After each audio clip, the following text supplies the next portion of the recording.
ជំរាបសួរពុកម៉ែបងប្អូនទាំងអស់គ្នាសូមស្វាគមន៍មកកាន់តម្រុយឆ្នោតខ្មែរប្រចាំថ្ងៃសម្រាប់ថ្ងៃទី9ខែ10ឆ្នាំ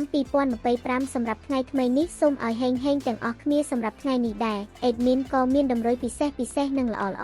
សម្រាប់ចែកជូនពុកម៉ែបងប្អូនផងដែរមុនឈានដល់ការឲ្យតម្រុយអេដមីនក៏សូមចិត្តពុកម៉ែបងប្អូនទាំងអស់គ្នាសូមជួយចុច like comment និងជាវឲ្យអេដមីនម្នាក់មួយផងដើម្បីងាយស្រួលក្នុងការតាមដានតម្រុយប្រចាំថ្ងៃនិងក៏ជាការលេខទឹកចិត្តឲ្យអេដមីនក្នុងការធ្វើតម្រុយចែកជូនពុកម៉ែបងប្អូនទាំងអស់គ្នាផងដែរចឹងកុំឲ្យខាតពេលយូរយើងចូលមកកាន់តម្រុយឆ្នោតខ្មែរយើងនៅថ្ងៃនេះសម្រាប់លេខតូចអេដមីនមានលេខ60លេខ59លេខ38និងលេខ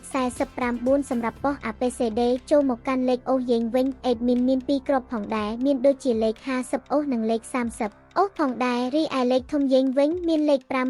535គុណលេខ402គុណនិងលេខ054គុណផងដែរសម្រាប់វេលានេះតម្រុយឆ្នោតយើងក៏បានឈានមកដល់ទីបញ្ចប់ហើយនាងខ្ញុំសូមជូនពរពុកម៉ែបងប្អូនដែលស្រឡាញ់លេខអេដមីនយកទៅធ្វើការផ្សងសំណាងសូមជូនពរឲ្យបងប្អូនទាំងអស់គ្នាហេងនិងសំណាងល្អមានលាភមានជ័យគ្រប់គ្នាសូមអរគុណសូមជម្រាបលាជួបគ្នានៅថ្ងៃស្អែកបន្ត